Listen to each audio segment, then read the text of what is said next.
이 시간 강의를 통해서 또 만나보게 돼서 반갑고 감사합니다. 오늘은 총 28강 제3부 네 번째 강의를 드려야겠는데, 오늘은 특별히 성령 세례에 대해서 말씀을 드려야겠습니다. 우리 기독교의 특수성이라고 하는 것은 바로 이 계시 종교로서의 신비성입니다. 즉 영성에 대한 문제입니다. 영성에 대한 문제는 성령의 능력을 의미하고 있는 말입니다. 그렇기 때문에 우리가 기독교에서 항상 이 신비적인 이 영적 요소를 배제하면은 기독교의 생명력은 살 수가 없습니다. 특별히 기독교 운동을 하나의 이상적인 사회주의 운동으로 이렇게 생각하고 성령 운동 자체를 배제하고 부인하고 있는 그런 분들이 더러 있습니다만은, 그건 근본적으로 우리 기독교에 대한 바른 이해를 하지 못하고 있다는 증거일 뿐입니다. 그래서 오늘 드리려고 하는 이 성령 세례는 분명히 우리가 이 성경에서 말씀하고 있는 성경적 진리를 근거로 하고 있다는 것을 여러분에게 먼저 제시해 드립니다. 첫째, 우리가 보면은 이 성령은 하나님께서 우리에게 주시는 그 은사의 사역을 나타내기 위한 하나님의 신적 그 능력의 요소를 우리에게 채워 주심인데, 예수님께서 마태복음 3장 11절에 보게 되면 이 세상에 오시기 전에 세례 요한이 광야에서 세례를 베풀었습니다. 그래서 이 세례 요한이가 먼저 예수님에 대해서 증거하기를, 나는 물로 세례를 주거니와 나 뒤에 오신 그는 성령과 물로, 그러니까 불과 성령으로 세례를 주리라고 이렇게 증언해 주었습니다. 그 다음에 예수님께서도 오셔가지고 분명히 그가 이제 하늘로 승천하시기에 앞서 그 사랑하는 제자들에게 확실하게 말씀해 주셨습니다. 아버지께서 약속하신 것을 기다리라고 이렇게 말씀해 주셨습니다. 그러면 그 아버지께서 약속하신 것이 무엇이냐 하게 되면 바로 성령입니다.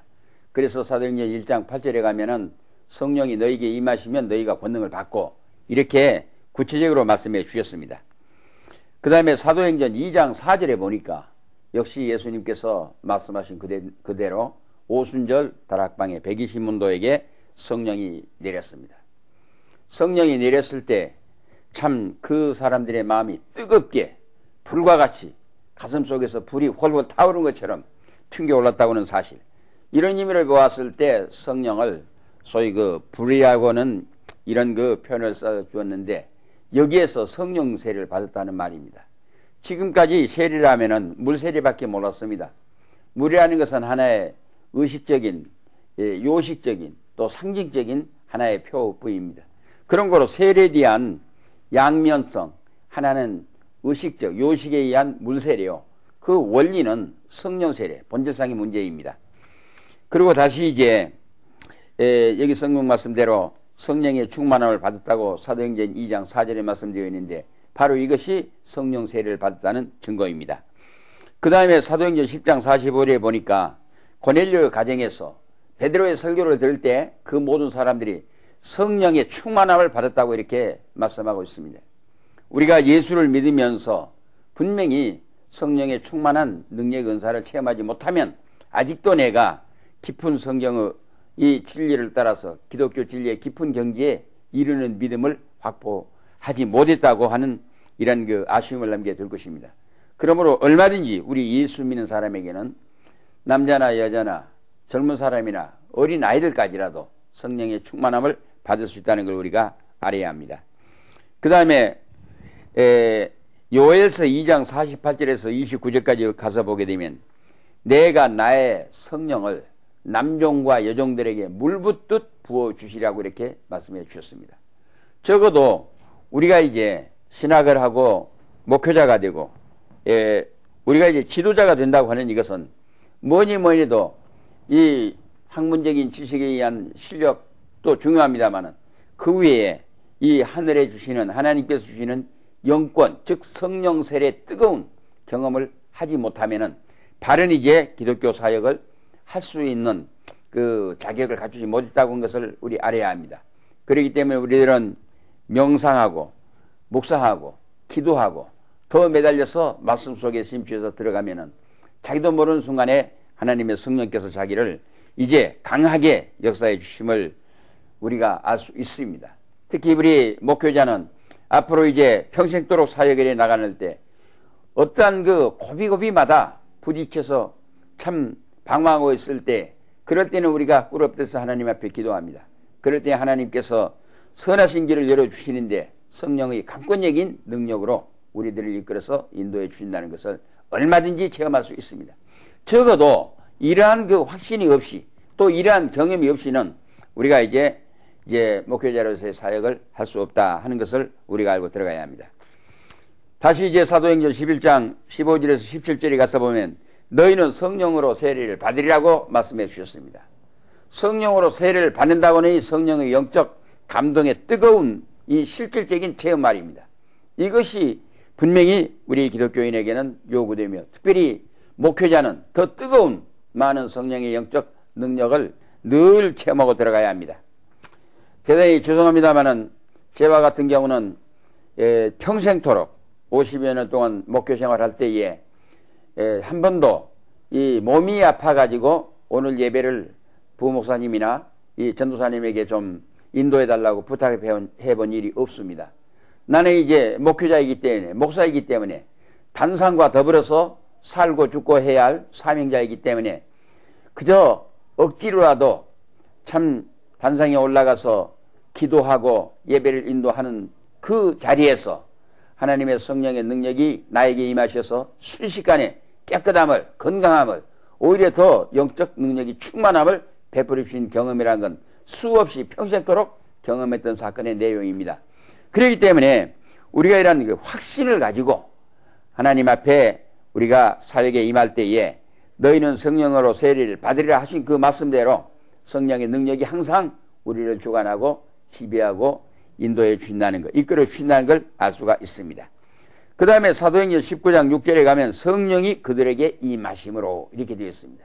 성령이 그들에게 임하심으로. 다시 히브리서 2장 4절에 가면 성령의 나누어 주신 것이라고 이렇게 말씀하고 있습니다.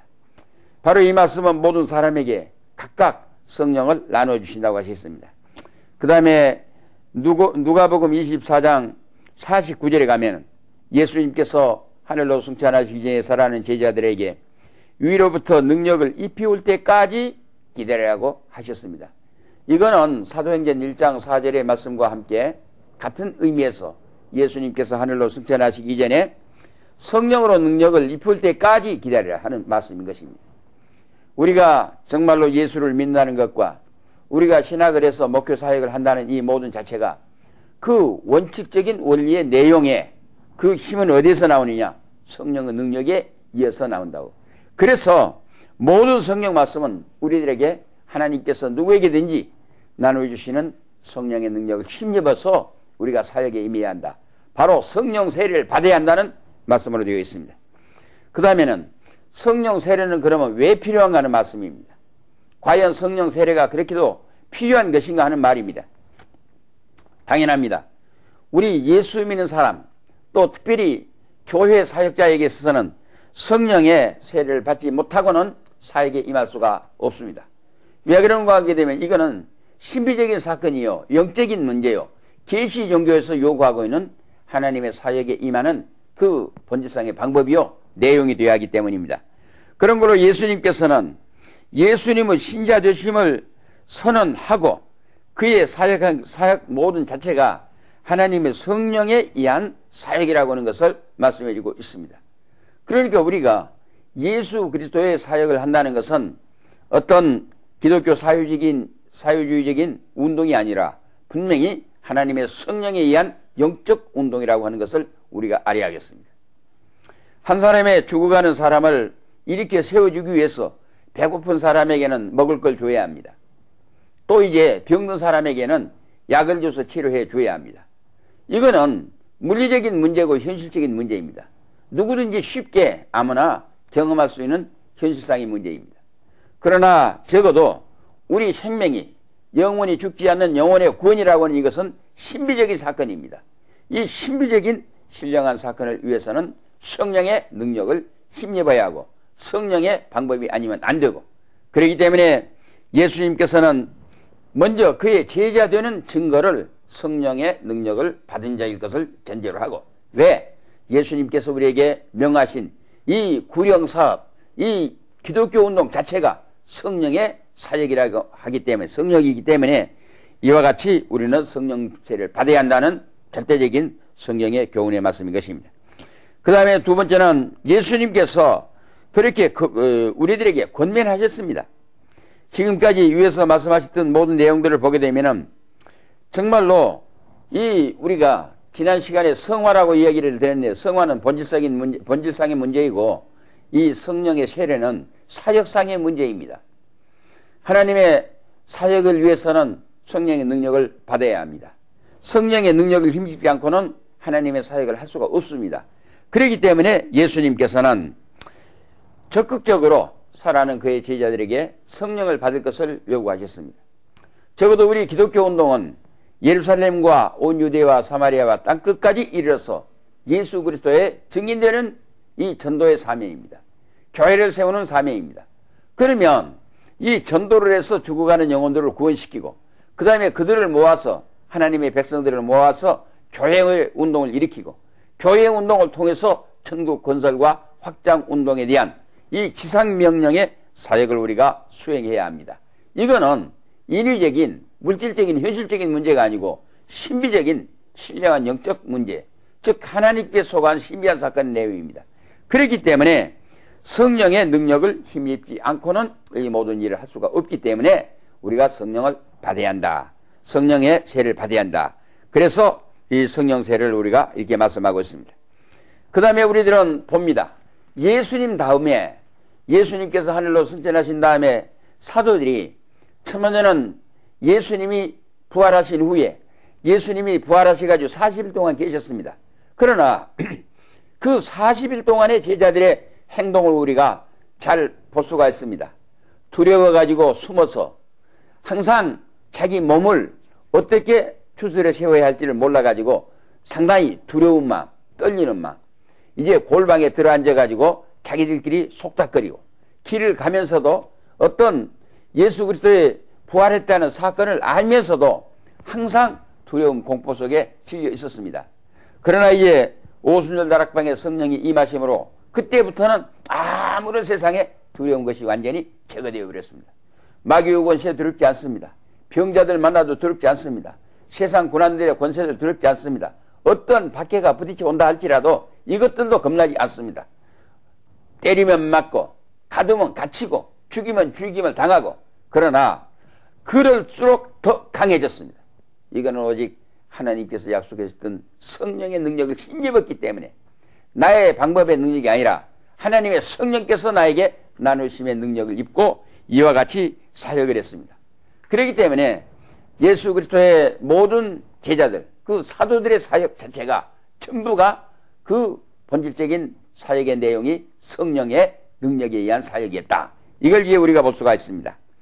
그 다음에 우리 기독교 운동은 처음부터 계시 종교로서 이 계시적인 요소요, 동시에 신비적인 요소가 곧 성령에 의한 영입니다.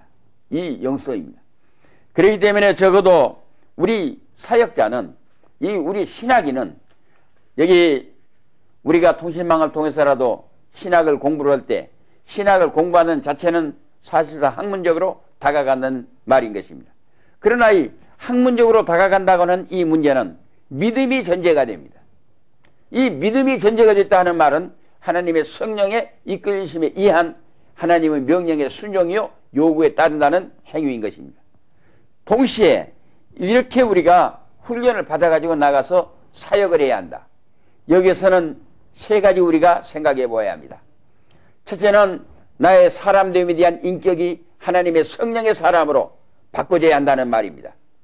지난날의 나의 인간적인 감정적 요소, 인위적인 타산의 이기적인 요소, 내가 이제 사람의 사심에 의한 요소, 심지어는 우리가 하나님의 교회 목회 사역을 하려고 할 때에 어떤 직업의식에서 나올 수 있습니다. 그 다음에 남들이 하니까 할 수 있는 생각 나올 수 있습니다. 그것이 아닙니다. 먼저는 불타오르는 사명감입니다. 내가 하지 않고는 배기지 못할 하나님의 강권적인 나의 그 성령에 의한 충동적 요구, 여기에 내가 순종하는 의미에서 사명감을 가지고 나서야 합니다. 그렇기 때문에 하나님의 사역에 우리가 임하려고 하니까 먼저 내가 나의 인격이, 나의 인간됨이 바꿔져야 합니다. 바로 여기서 중생적인 체험이 항상 하나님의 성령에 성화시켜 주심에 대한 지속적인 나의 인격을 믿음으로 유지해 나가면서 내가 이제 바꿔지는 모습으로 신학교를 공부를 하고 내가 이 하나님의 종이 되고 내가 이 사역에 임한다고 하는 이 자체가 분명히 나의 모습에 달라짐에 대한 것을 우리가 제시해야 합니다. 좀 더 적극적으로 말하면은 얼굴의 표정부터가 달라져야 합니다. 찌푸렸던 얼굴이 피어져야 합니다. 검었던 얼굴이 밝아져야 합니다. 우울했던 모습이 항상 명랑한 모습으로 바꿔져서 중생하고 거룩하고 성령의 능력이 나의 인격을 지배하는 사람으로 바꿔져야 한다는 말입니다. 그 다음에 두 번째는 지식상의 문제입니다. 이 지식 역시 우리 신학이라고 하는 것은 신비적인 진리에 대한 지식입니다. 성경에서 말씀하고 있는 이 진리는 하나님의 신적 권위를 갖는 하나님의 진리, 하나님의 계시, 하나님의 말씀, 하나님의 확실한 이 증거에 대한, 약속에 대한, 언약에 대한 말씀이 확실해서 나오는 이 당당한 진리의 내용을 가지고 있기 때문에 우리가 이제 이 모든 세상의 학문들을 모아가지고 이것을 신학적으로 답을 얻어서 우리가 이제 모든 사람에게 제시할 수 있는 이와 같은 자기 여건을 갖춰야 한단 말입니다. 그리고 그 다음에 이제 세 번째가 영권에 대한 영성의 문제입니다. 목회자의 권위는 지식도 아니고 세상적인 권위가 아닙니다. 신비적인 이 신령한 영적 영성에 있다는 것입니다. 그래서 우리가 영적 그 신령한 영성에서 풍겨나오는 인격, 영성에서 풍겨나오는 지식, 영적 풍성에 나오는 그 인간관, 그래야 하나님의 신령한 영적 능력을 힘입은 하나님의 종들이 단상에 섰을 때 단상에서 튕겨나오는 말씀 한마디 한마디, 그의 움직임 한마디 한마디, 거기서 신비적인 신령한 영적 능력이 풍기쳐 튕겨나와야 한다. 이런 의미에서 우리 목회자들에게는 특별히 이 성령 세례가 필요하다는 것입니다. 그 다음에 세 번째는 성령 세례의 특징을 말씀을 드려야겠습니다. 성령 세례의 특징은 무엇이냐? 누구든지 믿음을 가지고 우리가 성령 세례를 논할 수가 있습니다. 믿음이 없는 사람에게는 성령 세례가 있을 수가 없습니다. 성령 세례가 먼저가 아니라 믿는 그 사람에게 불타오르는 열정은 하나님의 성령에서 그 성령께서 그 마음을 일깨워 주십니다. 그러므로 이 성령 세례의 특징은 첫째 우리가 알아야 합니다. 수직적이라는 것을 알아야 합니다. 사도행전 1장 5절에 보면은 믿는 사람들에게 이 약속을 기다리는 사람에게 몇 날이 못 되어서 너희가 성령으로 세례를 받으리라고 했습니다. 이건 바로 우리가 어떤 학문을 통해서 누구 사람을 통해서 이제 인도를 받을 수는 있습니다. 그러나 나에게 직접적인 성령의 능력의 전달의 방식은 하늘로부터서 직접 수직적으로 나에게 온다는 걸 알아야 합니다. 우리가 잘못 이해해가지고 성령을 구경하러 다니는 사람들이 많이 있습니다. 어떤 집회에 가면, 어떤 누구에 가면, 어떤 기도원에 가면, 어떤 어디에 가면.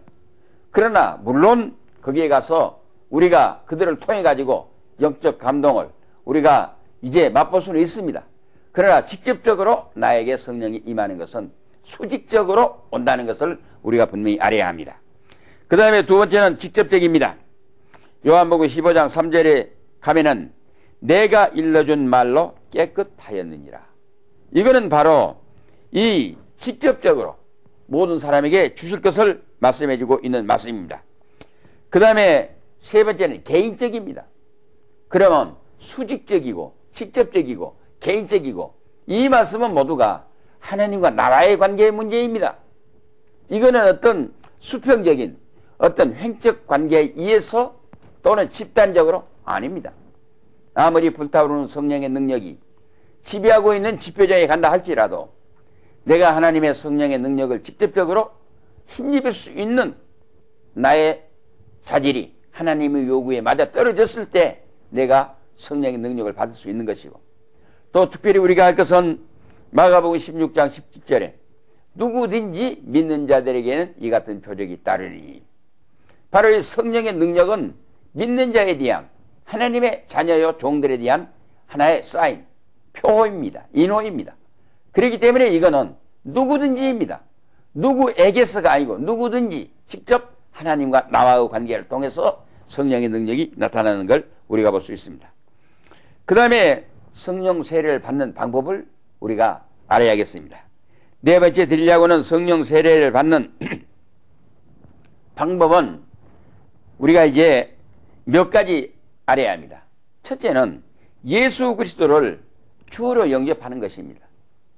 예수 그리스도를 나의 구주로 영접하지 않고 예수 그리스도를 역사적인 인물로, 사표적인 인물로, 윤리적으로, 도덕적으로, 선으로, 사랑으로, 의로 그를 인격적으로만 따르려고 하는 그 사람은 실질적인 성령의 능력을 체험할 수가 없습니다.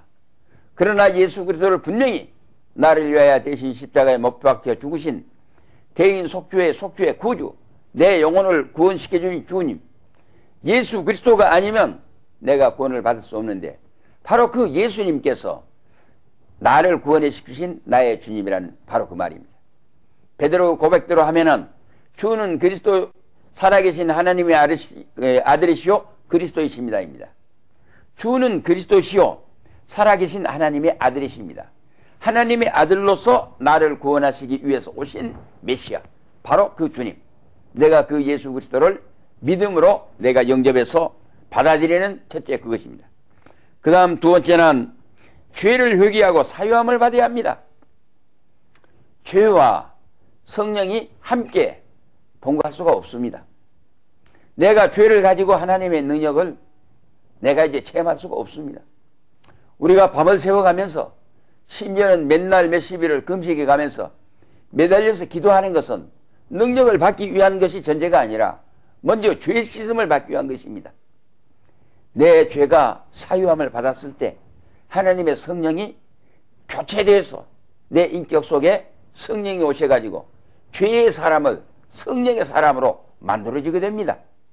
그러므로 우리가 날마다 하나님 앞에 매달려서 기도해야 하는 이유는 하루하루 또는 나의 평생도록 나를 이제 지배하고 있는 이 죄의 쇠사슬에서 벗어나서 하나님의 성령의 지배 아래 들어가기 위해서 우리가 매달려서 회개하고 기도한 것입니다. 세 번째는 하나님의 말씀을 순종해야 합니다. 늘 자주 얘기 드립니다마는 하나님의 말씀에 순종한다는 것은 무엇입니까? 하나님이 명령하실 때 이걸 하라 하심에 대한 것은 죽도록 해야 한다는 말입니다. 진리를 따르기 위해서는 진리는 죽어도 진리여야 합니다. 이걸 누가 지켜나갑니까? 예수 믿는 사람이 지켜나가야 하고 하나님의 종들이 지켜나가야 합니다. 하나님의 종들이 만약에 여기에서 벗어나면은 이건 이미 성령을 모독하고 성령에서 이탈해버렸다는 성령의 사람이 아니라는 것입니다. 그리고 이 순종은 아닌 것은 아니라고 해야 합니다. 불법을 피해야 합니다. 마귀 우상 섬기는 거 피해야 합니다. 예? 우리가 하나님께서 기뻐하시지 않는 거 하지 말라고 하는 것은 목숨을 걸고 안 해야 하는 것입니다. 그래서 여기서 이 순종이라는 것은 예, 아니요. 이 선에 대한 확신과 이걸 지키기 위해서 나의 생명을 투자하고 던지는 여기에서 순종이 이루어지게 되는 것입니다. 그러므로 우리가 하나님의 말씀에 순종해야 성령의 능력을 체험할 수 있다. 그 다음에 네 번째는 충만을 위한 기도를 해야 합니다. 우리가 기도를 할 때 아마 지금 겨울철을 당해가지고 영하 20도가 되었을 때 내가 진실한 마음으로 매달려서 회개하고 기도하기 위해서 한번 이 영하 20도가 되는데 땅바닥에 꿇어뜨려 보세요. 추워가지고 온몸이 들썩거리고 당장에 그 자리에서 동사지경이 이를 수 있을 것입니다. 그러나 진실한 마음으로 매달려서 애써 기도해 보세요. 아마 영하 20도가 된다 할지라도 내 얼굴에서 내 턱 밑으로 내 코끝들에서 땀방울이 뚫뚫 떨어지는 것을 체험할 수 있을 것입니다. 적어도 예수 믿는 사람, 기도를 많이 해본 사람들은 하나님 앞에 매달려서 기도하면 성령의 능력이 나에게 임한다는 것을 실제 누구든지 체험할 수 있습니다. 이런 깊은 경지의 기도 속에 믿음 속에 들어가 보아야 우리의 기독교에 대한 믿음의 본질을 우리가 이해할 수 있습니다. 마지막으로 다섯 번째는 약속하신 말씀을 믿어야 합니다. 이 예수님께서 성경 말씀에 대한 이 신뢰를 얼마나 말씀에 놓는가 하면 1.1획도 놓치지 않고 다 그대로 이루어 주실 것이라고, 바로 그것을 기록한 것이 이 성경입니다. 여러분들이 성경을 읽을 때 어디는 믿고 어디는 안 믿고, 어느 건 잘못되고 어디 건 잘되고, 이런 자기 스스로의 취사 선택에 권한을 주지 않았습니다. 그래야 예수님께서 말씀했습니다. 여기에다가 쓴 것 외에 더한 사는 여기 책의 말씀하고는 재앙, 벌, 저주를 더한다고 했습니다. 만약 여기는 말씀 중에서 어느 한 가지를 감해버리면 내가 여기 너에게 주리라고 약속해 놓은 이 말씀 안에서 복을 재버리겠다고 요한계시록 22장 18절 19절에 말씀해 주고 있습니다. 우리는 여기에 기록되어 있는 하나님의 말씀을 전적으로 믿어야 합니다. 믿기 위해서는 이 말씀을 사랑해야 합니다. 날마다 읽어야 합니다. 이 말씀대로 순종하면서 지켜야 합니다. 그래서 우리가 믿어야, 이 약속하신 말씀을 믿어야 한다는 말입니다. 그 다음에 우리가 성령의 은사들에 대해서 생각해 봐야겠습니다. 우리는 성경을 통해서 하나님께서 우리에게 주시기로 약속하신 성령의 은사가 많습니다. 많은데 이것을, 이 종류가 많기 때문에 크게 둘로 분류해 가지고, 하나는 사역 은사, 하나는 직임의 은사, 즉 직임의 은사와 사역 은사로 이렇게 분류합니다. 그러면 첫째, 이 직임의 은사는 무엇이냐? 두말할 것 없이 성경에 나와 있는 대로 첫째는 사도고, 둘째는 선지자고, 세 번째는 전도자라 이 말입니다. 이거는 어떤 일정한 자기의 직책상의 직위의 맡음의 담임이 없이 보편적인 의미에서 대상은 전 세계 전 인류고 범위는 땅끝까지 이르러서 행하는 사도적인, 그러나 이 사도는 예수님이 직접 세운 12사도입니다. 그 다음에 선지자는 제약이 없이 끝없이 다니면서 구약적 의미에서 선지자, 그러나 신약적 의미에서 복음 전도자, 그리고 이제 시간 관계로 단축해서 이제 말씀을 드려야겠습니다. 목사, 교사, 다스리는 자, 섬기는 자, 권고하는 자, 구제하는 자, 긍휼을 베푸는 자, 이와 같이 직임의 은사가 10가지로 우리가 성경에서 기록한 대로 말씀할 수 있습니다. 그러나 이 외에도 우리가 교회를 통해서 우리가 임명을 받은 모든 직임 전체가 하나님의 성령에 의한 직임의 은사라는 걸 우리는 알고 감사한 마음으로 순종하면서 수행해야 합니다. 그 다음에 이제 사역의 은사입니다. 이 사역의 은사는 어떤 것들이 있느냐? 성경대로 지혜의 말씀의 은사, 그 다음에 지식의 말씀의 은사, 믿음의 은사, 병을 고치는 은사, 예언을 하는 은사, 능력을 베푸는 은사, 영들을 분별하는 은사, 방언 은사, 그리고 마지막 통역의 은사입니다. 다시 말씀드리면 우리가 하나님 안에서 행하는 모든 것들은 하나님이 성령으로 우리에게 주신 선물, 즉 은사의 직이라는 것, 은사의 사역이라는 것, 여기서 우리가 조심해야 할 것입니다. 내가 행했다가 아닙니다. 하나님의 성령께서 나로 하여금 하게 하셨다, 이 말입니다. 그런 거로 내가 하는 모든 일들을 하나님의 영광을 위해서 돌릴 줄 아는 이 사람이 바른 성령의 은사를 받았다는 말입니다. 그 다음에 하나 더 드릴 것은 은사의 규율입니다. 우리가 하나님의 성령의 은사를 받았다고 해서 그저 무작위적으로 아무데나 그저 자기가 받은 그대로 이렇게 나오면 안 됩니다. 성령의 은사의 규율에는 첫째는 질서 정연해야 합니다. 교회라고는 공동체 안에서 내가 성령의 은사를 받았기 때문에, 능력을 받았기 때문에 내 마음대로 주관적으로 독단적으로 하면 안 됩니다. 질서를 지킬 줄을 알아야 합니다. 그 다음에 두 번째는 절제해야 합니다. 절제라는 건 셀프 컨트롤, 자제해야 한다는 말입니다. 이 성령의 능력을 받았다 해가지고 자제하지 못해서 그저 위아리도 없고 질서도 없고 단체 공동체도 없고 아무데서나 함부로 자제하지를 못해서 오히려 덕에 훼손을 하는 경우들을 많이 우리가 볼 수 있습니다. 그 다음에는 우리가 사랑의 동기에서 해야 합니다. 누구를 미워하고 저주하고 욕할 수 없습니다. 사랑의 동기에서야. 그 다음에는 교회의 덕을 세워야 합니다. 교회라는 공동체, 하나님의 이 교회의 질서에 덕을 이루지 못할 때는 나의 은사를 내 스스로가 자제하고 하나님과 나와의 관계에서만 유지해야 합니다. 마지막으로 하나는 가장 성경적이어야 합니다. 성경 진리에서 이탈되면 이건 바른 은사가 아닙니다. 이제 다음 시간에 연결해서 다시 말씀을 더 드리기로 하고, 지금 오늘 이 시간에는 여기까지 마치겠습니다. 은사의 규율은 질서 정연해야 한다. 철저해야 한다. 사랑의 동기에서 해야 한다. 교회의 덕을 세워야 한다. 가장 성경적이어야 한다. 여기까지 해서 마쳐드리겠습니다. 감사합니다.